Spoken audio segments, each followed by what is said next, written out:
Assalamualaikum warahmatullahi wabarakatuh. Alhamdulillah, alhamdulillahirabbil alamin, wassalatu wassalamu ala sayyidina Muhammadin wa ala alihi wa sahbihi ajma'in. Jamaah salat subuh, Masjidul Iman yang dirahmati Allah. Alhamdulillah wa syukurillah, segala puja dan puji kita haturkan kepada Allah Subhanahu wa taala yang telah memberikan kita limpahan nikmat iman, nikmat Islam, nikmat umur yang kita bisa manfaatkan untuk ibadah kepada Allah.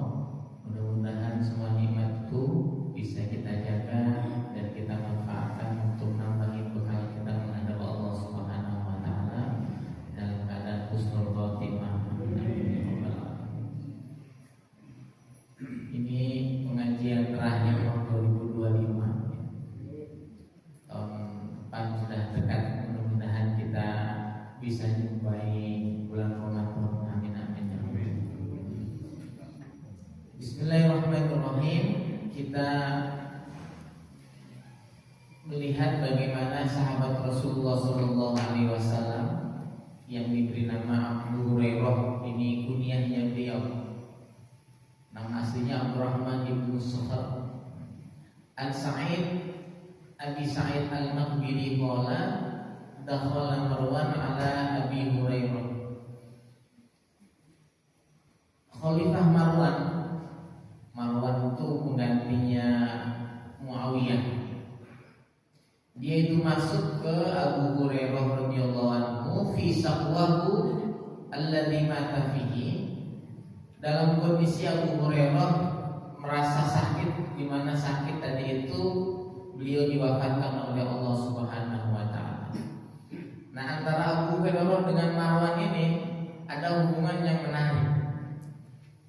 Jadi Abu Hurairah itu oleh Rasulullah SAW pernah diwanti-wanti dan diajari supaya berlindung kepada Allah dari pemimpin yang kekanak-kanakan.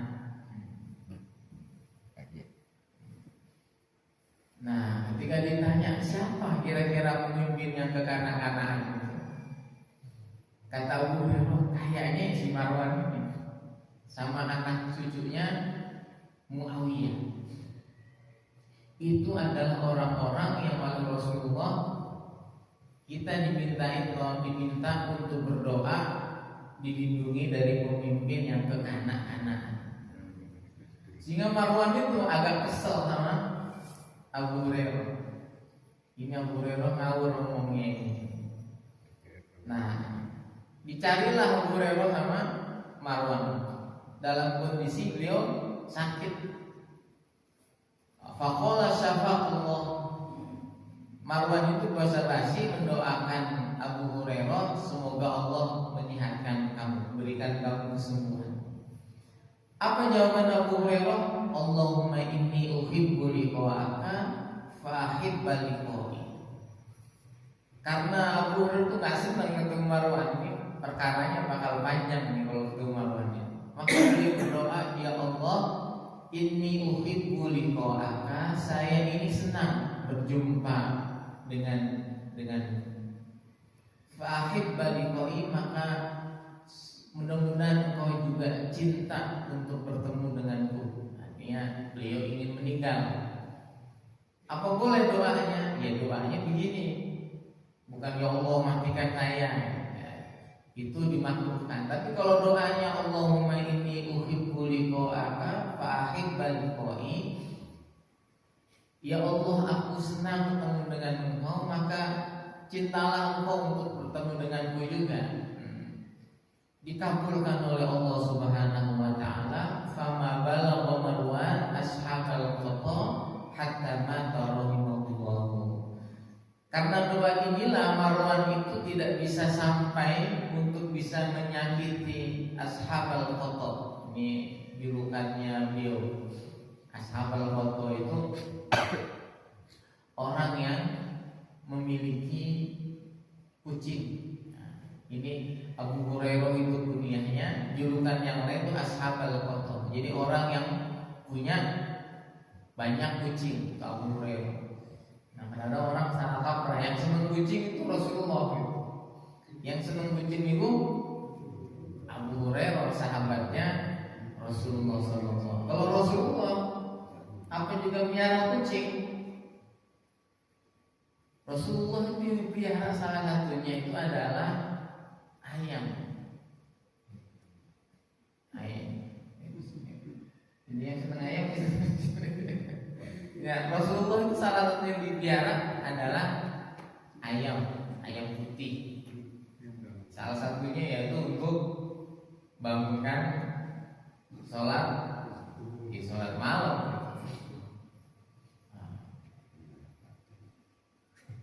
Orang Bali itu diprotes sama orang turis-turis asing karena terlalu banyak ayam.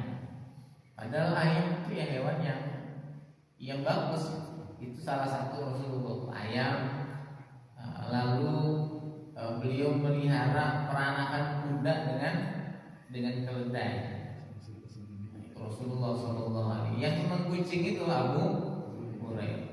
Tapi karena banyak sahabat, salah satunya Abu Hurairah yang senang kucing, sehingga ada sahabat yang bertanya, bagaimana dengan kucing ya Rasulullah? Kata Rasulullah, ya kucing itu hewan yang suka muter-muter di rumah kalian, maka bulu-bulunya dan sebagainya itu tidak dianggap sebagai sesuatu yang najis. Tapi kalau kencingnya, kotorannya ya najis sama aja.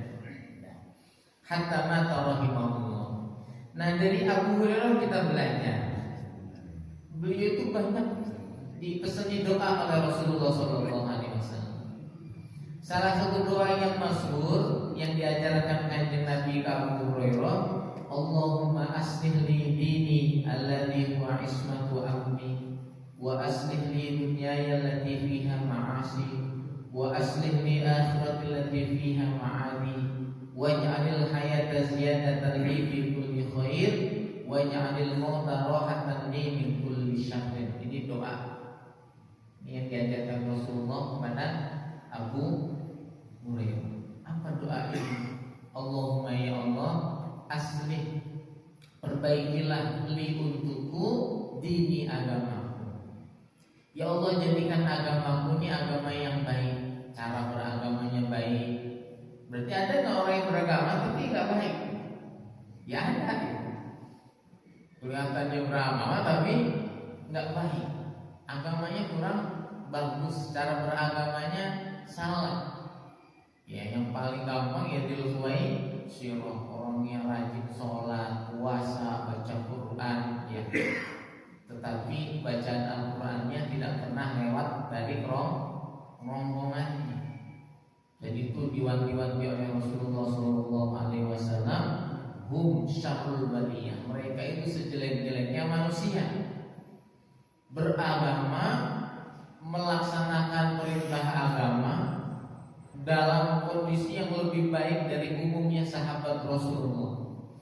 Kata Rasulullah, "Hai Umar, nanti puasa kamu dibanding puasa dia, bagusan puasa kamu. Sholatnya dia dibanding sholat kamu, bagusan sholatnya dia. Ya. Bacaan Qurannya dia dibanding bacaan Qurannya kamu, dia lebih bagus bacaan Qurannya dia. Tetapi dia itu syarrul bariyah, sejelek-jeleknya manusia. Jadi sholatnya bagus, puasanya bagus, tapi tidak punya efek membangun kesadaran ruhani. Ini yang penting. Ini hati-hati betul. Jadi kita beragama itu jangan sampai tidak berdampak kebaikan kepada diri kita sendiri dan juga kepada orang lain. Maka kita ini diwanti-wanti oleh Rasulullah SAW. Salah satunya apa? Indikator imam yang baik dan itu layak dijadikan imam sholat. Salah satunya adalah orang yang paling dicintai oleh masyarakatnya. Jadi imam itu imam yang bagus dan menjadi salah satu imam yang boleh mengimami sholat kita sebagai pemimpin kita itu yang disenangi oleh banyak orang. Berarti apa? Dia punya keluasan, luas orang, bisa ngayomi, bisa ngomong manusia yang macam-macam. Orang banyak macam-macam, tidak satu modelnya. Nah itu orang yang seperti ini yang sebenarnya layak untuk menjadi imam sholat kita. Karena imam itu dari kata umun. Umun itu artinya ibu. Jadi imam itu ya harus punya sifat-sifat keibuan. Bisa ngomong orang, bisa mempererat orang.